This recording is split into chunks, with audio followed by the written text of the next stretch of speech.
Jennifer, it's our privilege to have you on. The internet's a little sketchy for me today, but I hope you can hear me. Yes, I can hear you well. Oh, you know what? It's an incredible privilege to have you on our stream. And I know you don't do a whole lot of YouTube shows. And so I just count it a tremendous honor that you'd be on anyways. And just knowing you don't do much interviews on on YouTube, it's an even bigger honor. So thank you for joining us. We want to honor your time. But can you give us a rundown, just a little bit of your background and why you've been a part of this case? Yeah, so I've been in federal law enforcement 28 years. I retired several years ago. And as an FBI agent, I've been assigned to primarily working organized crime, drug trafficking organizations, violent crime, and weapons of mass destruction, foreign counterintelligence, and counterterrorism. I was also on the San Juan SWAT team, the Dallas SWAT team, and the Houston SWAT team, and was a firearms instructor for since 1994 for the FBI. Well, that's just an incredible, for me, just an incredible, history and obviously experience. And you climbed the ranks in the FBI. By the way, how much time do you have? I want to honor your time. Oh, as much as you need. I've reserved Okay. this for you. This is I will say my first YouTube interview. So And anybody in the chat, we usually have several thousand, tens of thousands, hundreds of thousands at times people watching. And anybody that's a regular here, they'll tell you this: anytime that there's an interview with you, I want to talk about it because we love what you have to say. oh, thank you. I really appreciate that. One of the big questions that people are having in this moment right now involves the DNA collection. And I think there was a bit of misinformation that happened. So they identified Brian due to the dental records. Talk about what happened there. Like, we got the dental records, but how come there's nothing going on with DNA? Is DNA going to come out? Well, if you can imagine that the skeletal remains that were found, and we don't specifically know exactly which pieces were found, but from what we know in terms of the dental portion being found, I'm expecting that they minimally found the mandible, which holds the teeth, and that from that mandible, they collected the tooth and made a positive identification with the teeth of Brian Laundrie. And I know it is so difficult for the public to understand that those dental records are just as positive as any DNA match. Okay. And so that's why it's been positively determined that it's Brian Laundrie. So The there's only no doubt in your mind, because that's the thing about the internet and social media. They're like, oh, it's fake. They know how to fake dental records. Yes, no, coming from the FBI, I 100% believe they have a positive ID of Brian Laundrie. You know, we have a whole database of missing people where we find their actual teeth, and the FBI has a huge database regarding these teeth, so that they can possibly make identifications further down the line and match against other known dental records. So it's a very well-known and established and scientifically proven way to prove that an individual is who they are. In the case of Brian Laundrie, Gabby Petito, it felt like the FBI was being really quiet on the situation. That standard protocol? It really is. The FBI has, throughout my entire tenure there, and certainly many years before my tenure, we are not allowed to discuss ongoing investigations, even with family members, husbands, nothing. I mean, that is what is expected of us as FBI agents, because it could compromise the integrity of that investigation when information gets out and is disclosed. Witnesses that come forward later, you don't know where they got their information that they're coming forward about. Was it because of something they heard, something they saw in the media? So it really lessens what that information is, the value of it that's received.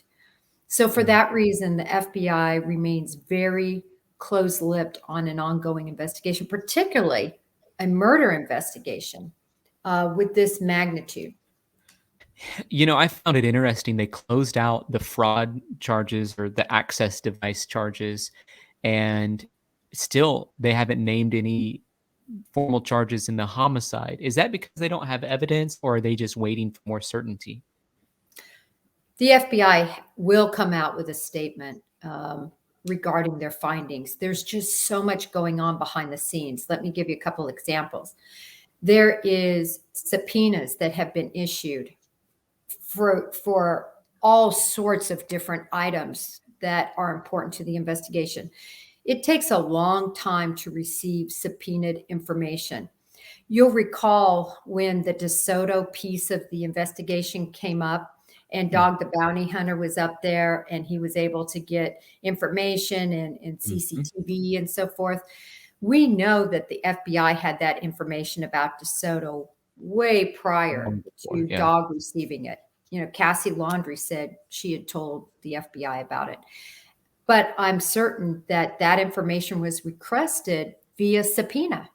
Mm. So, and the reason is they want to make sure they get anything and everything, that it's all legally gotten, that nothing can be left out by the provider. So anyway, for these reasons, it delays investigative findings. In addition, they're doing telephone analysis, forensic analysis of the DNA that's been collected regarding this case, everything from the autopsy. There's a lot still to do, but I would expect within the next 2 months us to hear something from the Bureau, an unequivocal statement that it is Brian Laundrie that committed this crime. I definitely think that that's going to be the case. And the big question that so many people that are sort of spectators, I guess, are interested in this case for whatever reason are feeling involves Christopher and Roberta Laundrie. What did they know? How much did they know? And is there a chance down the line they may face some type of charge themselves? Well, Chris and Roberta Laundrie, quite frankly, handled this situation so poorly from the onset, Yep. in large part probably due to bad legal advice from Mr. Bertolino. On the 11th, when those officers knocked at their door after the missing persons report was filed, and the Laundries had nothing to say other than to hand a legal representation card of Mr. Bertolino over to them and to completely not cooperate in looking for a loved one, that just sent up all sorts of red flags. And Mr. Bertolino saying that he knew there were 2 people that had died on September 14th. I believe he goes back and says that. It's clear to me after seeing his recent interviews that he was aware and the family was aware. And that's why they retained counsel, as we all thought, because we knew that Brian Laundrie had committed this vicious crime. So will they face any sort of charges? I think the harboring a fugitive is out now due to all the circumstances, due to Brian being deceased. But obstruction of justice, I think, could potentially be on the table depending what they might have done. And this is only because the clothing that he wore when he committed this crime, what was done with that clothing? Yep. What was done to the van? Yep. Was she ever in the van? Did it happen in the van? All we know is that her body was discovered close by where the van was seen. But we don't know whether the crime occurred there or was the body taken there. So there could have been That's true. cleaning up of that van and disposal of different accoutrements used in the crime that they could have helped to cover things up. Another thing that I found very interesting recently is that Mr. Bertolino said that he had been in conversation very recently, I think 2 days ago, in or about, regarding the Laundries, regarding Roberta and Chris. And I found that to be very interesting. It made me wonder if the FBI is certainly looking into this. And if they have some facts that could lead them to believe they were involved in obstructing justice in this case. And it seems like Bertolino's trying to run cover for them. Do you think there was any mishandling on his behalf of the situation? Well, I have said from the beginning that just in my experience dealing with some of the best criminal attorneys there are, like the DeGarens in Houston Mhm. and several others, those attorneys are so astute at not only criminal law, but federal criminal law. Yep. And the laundry should have been represented by an attorney with a track record in this arena, not with a real estate attorney from I know. Long Island, New York. Yeah. It made little to no sense to me other than they went to somebody they trusted. Maybe they felt they didn't have the financial means to retain somebody. Certainly in a case like this, many attorneys would have stood up and probably done a pro bono Yeah. appearance just to have the notoriety and the media coverage. Mr. Bertolino, by having them take their Fifth Amendment so early and not help with providing any information to help law enforcement find Gabby Petito's body, was absolutely horrible, Yeah. uh, in my opinion. And I think minimally he should have released some sort of information saying their last known campsite was X, so Yep. that that body could have been recovered earlier. But I wonder if this was very purposeful, because I'm sure he knew in the elements of the Grand Tetons that that body would decay. And the longer it went before she would be discovered, the less amount of evidence would be able to be gleaned from her body. Another thing that a lot of people have been talking about is potential mishandling through law enforcement, specifically either the Moab eh, law enforcement or the Grand County Sheriff's Department and then the police department in Northport, Florida. And one of the things that I've said repeatedly was these are situations in small towns, especially in Moab, where they're not used to dealing with probably this type of situation. How do they know how to handle it in a town of 5,000? What's your perspective on that, on some of the chatter that's been going around the police mishandling or not? Well, a couple of things. Let's first talk about Moab. Um, any domestic violent, any domestic type situation that you're called out to is extremely dangerous for the officers. In this case, of course, you had a van, you had two individuals. There wasn't a lot of the circumstances regarding that situation that they felt their lives were in jeopardy, probably. But you have to really have more caution when dealing with these domestic violence types cases, because so often they turn their anger on the officers and they Mhm. actually stand up for one another. We saw that in Moab, um, when Gabby Petito is asked about if she was attacked, and she says, yes, I was hit. And she says, of course, sort of, my face was grabbed, but Mhm. it still hurts. But she made But excuses. honestly, I hit him first is what she said. Yeah. Exactly. But I hit him first.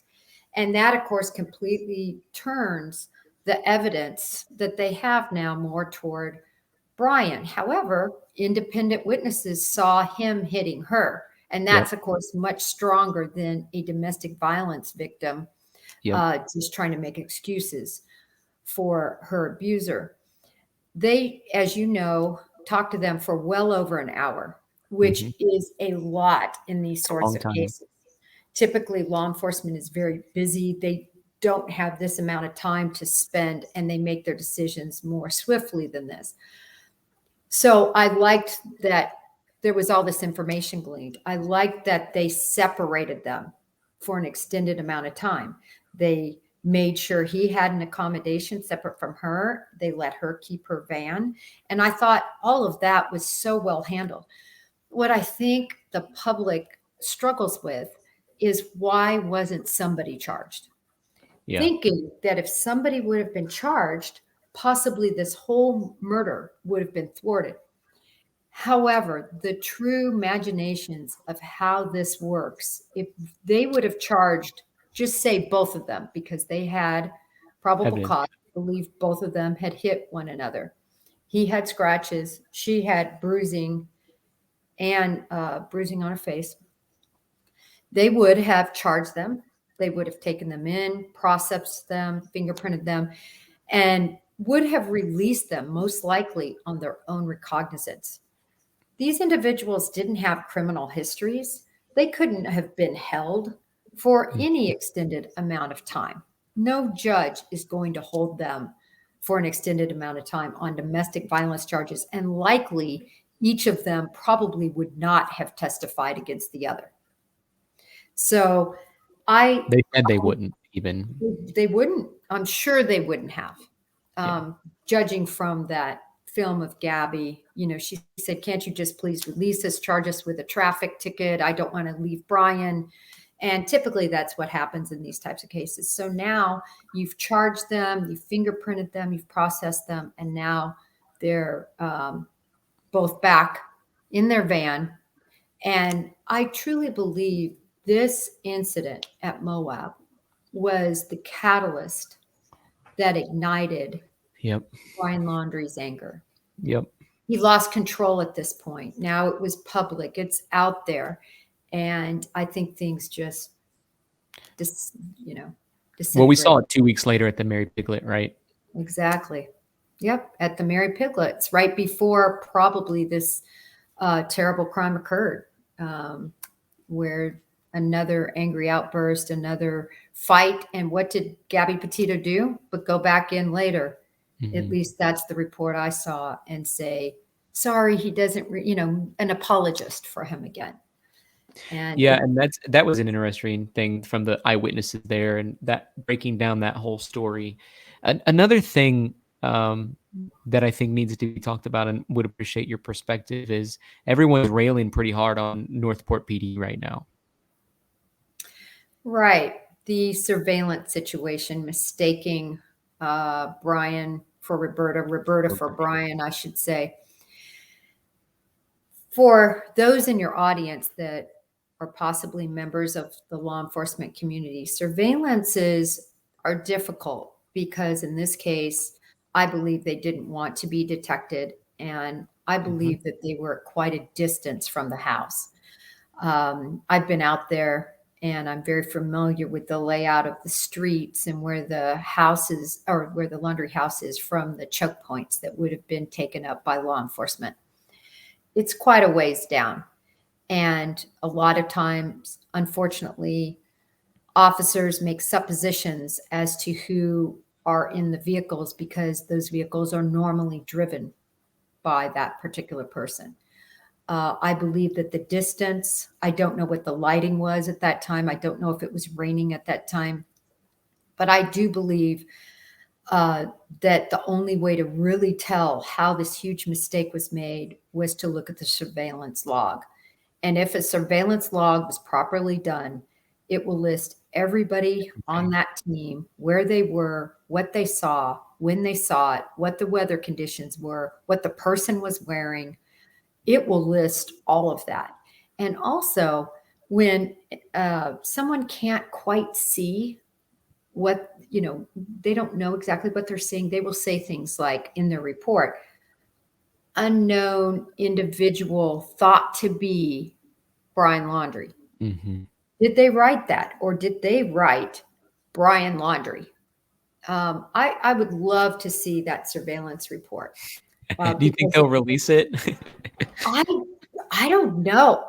I'm shocked at some of the things the Northport police have already released. Me too. I'm shocked about that too.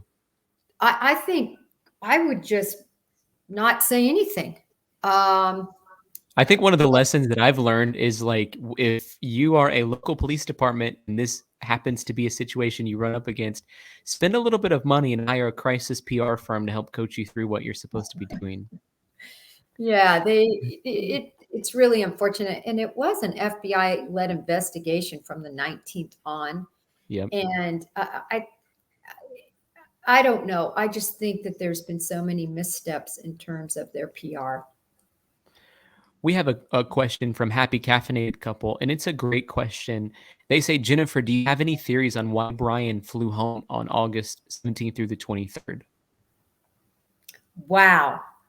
That is a great question. One which I've never been asked. And I do have a theory. Yay. It's Breaking not, news from it's Jennifer Coffindaffer. well, it's a theory that is it's a theory that's really sad if it's true. I find it very interesting he left. And of course, this was just a few days after the incident, which Yep. was on the 12th, occurred in Moab, that he went home. Yep. And I think that after that incident, they were not getting along, that things had completely disintegrated in their relationship, and that they decided to take a break from each other. And I believe that was possibly instigated by Gabby. Mm-hmm. And I only say that because through the information we have this excuse from Mr. Bertolino as to why he came home. And that excuse was to pick up some items, which made no sense to me. They had planned this trip for months and months and months, bought that van in 2020. And what could you carry back in a suitcase that you couldn't buy at Walmart? I just don't know what would have been so important to fly all the way home. The second part of their excuse was that they had to clear out this storage locker, this joint storage locker. And that made no sense to me. They said they were going to try to save money. I don't know if you've seen a picture of the storage locker, but it's, not the Ritz-Carlton of storage lockers per se. And Yeah. the amount of money, and I researched this a Wow. little to make the flight back, it was quite expensive from Salt Lake City to Tampa and return. So that never really added up to me. Yep. And this gave me pause that at least I thought if he would have come to trial, that they needed to explore that this was premeditated from the standpoint of he was clearing everything out, cleaning everything up, and preparing for possibly the intent of possibly taking her life when he returned if she insisted on leaving him.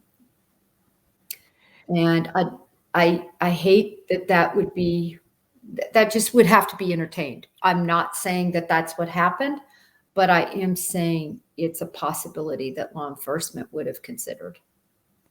The thing that didn't make sense to me was if there was a breakup situation going on, why was Gabby sort of waiting at the airport hotel for 6 days? It's almost like she anticipated a comeback from him or maybe from somebody. That's what I was trying to make sense of.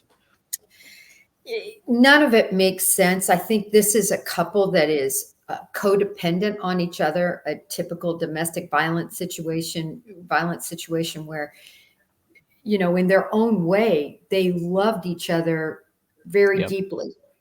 Yep. And she, I'm sure, missed him, wanted him to come back, was there waiting for him. Again, huge expenditure in money. None of it makes sense, but for him to go back and clear out that storage locker, when you consider the timing of everything, the 12th is the fight. He leaves. He's gone almost a week. He comes back imminently after that. There's the big fight that breaks out at the restaurant. And then, of course, very timely with probably when her life was taken. It just gives me pause as to why he really went back to clean out that locker all of a sudden.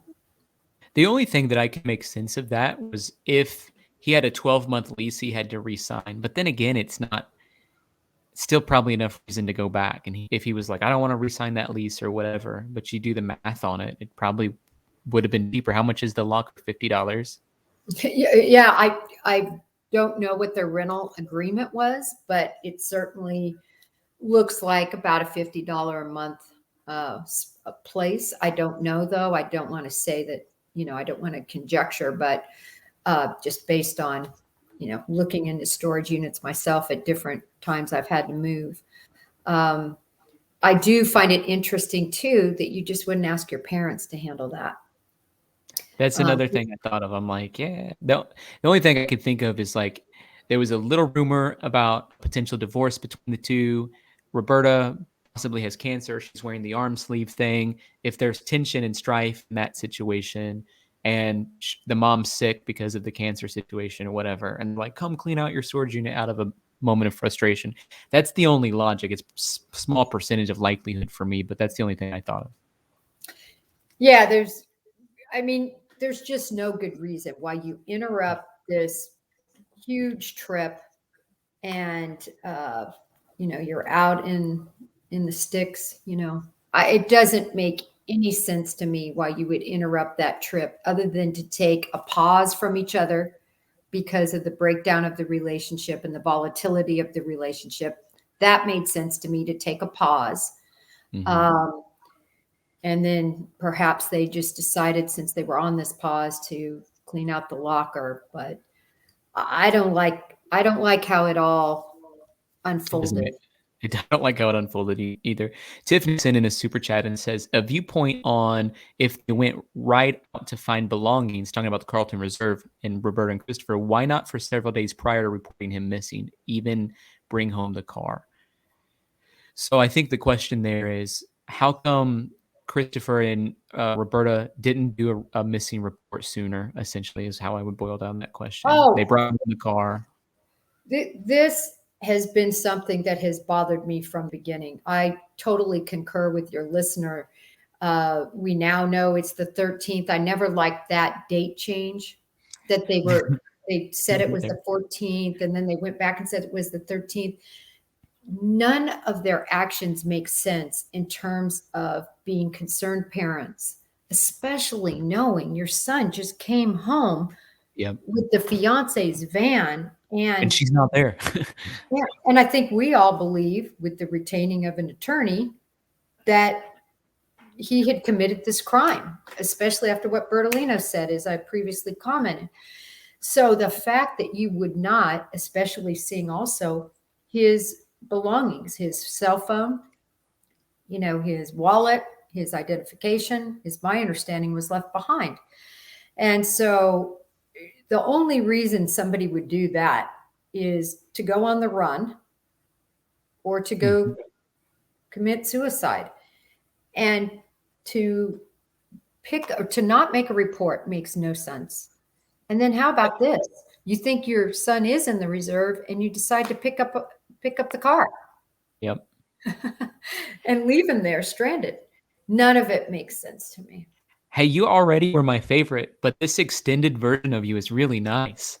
Thank you. I love getting to hear the opinions. Avery sent a super chat in too a minute ago and said about Bertolino, and we missed it because the topic had sort of shifted. But ask Jennifer if she knows if Bertolino broke any code of conduct or moral or ethical code with his bad advice or withholding information. Well, I think he slipped, and there's a big difference between slipping and intentionally slipping. Yeah. The biggest one I see that he said was, we have 2 people who are dead on the 14th. That's what he said. And that, to me, he learned through a privileged conversation. However, it has been very unclear as to how privileged his conversations have been, since he's held these conversations with multiple people around by his own admissions. So the parameters of privilege don't necessarily apply when other people are there. So, it's certainly been interesting. So do I think he's going to be disbarred? Do I think he's going to suffer any criminal exposure? Probably not. But just a case of bad counsel, in my opinion. Kim sent in a question that actually several other people have been sending in as well. Do you think there's any connection between Brian Laundrie and Kylan and Crystal, the two that were murdered in Moab? Police have said very early on that there is no connection, and I have to defer to those findings. I believe they have a lot of evidence in that matter, and I'm going to defer to that finding that it's unrelated. That's good. Thank you for sharing that. And obviously, as more information comes out, Brian Itten's in Moab right now. He might uncover something that none of the rest of us that haven't been to Moab said. One of the things that I think is important we talk about, Jennifer, is how are we connected to this case? And for me, I understand what it's like to be in a toxic relationship. And when I look at Gabby, I see my little cousin Lily, who has the world before her, is full of incredible talent. She's only 13, but I just thought that's really just a few years down the road, and she might be wanting to go on a van life, a van life trip of her own. And my heart just breaks thinking about the whole situation and how people I love could have easily been in that situation. And the number of people that have emailed me because they've been involved in DV situations is astonishing. And some of them are trying to find a way out. What is it about this case that really drew you into it? It's so relatable. I think Gabby Petito, that innocent, fun, charming young woman, and the fact that all the vlogging that took place, everything seemed idyllic in her relationship with Brian. They seemed very much in love. And I think we saw it all shatter when the Moab camera Body video cams. came out. And so, from that standpoint, I think we all can relate. We all know somebody, we've all been in that situation, or, have been around domestic violence. I just think it's so common and it's so relatable. And I think that's why. And I'm so glad you brought that up as sort of the last point this evening that I was hoping to address. And that is, it's easy to get caught in all the details of the missteps of the police and the little details regarding, and they're not little, but the confusing details of how the Laundries have acted. But to me, the big thing that needs to be gleaned from this case is opening the eyes of women who are in an abusive situation, so that they don't end up like Gabby Petito. And you and I had just a brief conversation about how our spiritual lives are. For me, it's really the only thing that matters in my life, my relationship with Christ. How do you think that plays in effect for really the calling that's over your life to do what you're doing and be featured on media and be an expert witness and be a voice into situations like this and other crime? Like, how is God using you? And, what do you want people to know about your relationship with God? Well, for me and my family, it's at the center of our lives. I think that I always try to worry much more about what God thinks about me than what other people think about me when I decide what I'm going to do or not do, because I look at the afterlife as counting the grains of sand, yet our time here is so short. Yep. And our time here, I think, should be definitely a ministry and trying to live one's life to the fullest and do the most they can do. And my involvement in this case, I know so many people just wonder all these questions you've just asked. And I have a unique opportunity to provide the backstory. How does the FBI work? How does law enforcement work? Just to kind of alleviate or to put some light on, the investigation and how things have unfolded. And it's very certainly enjoyable to be able to hopefully do something positive in this realm. But for me, my daily life is all about God and my family. And it's the number one thing in my life. And that's unbelievable. And I appreciate you sharing that because, sometimes on some of networks and things you're on, you don't really get an opportunity to share from your heart like that.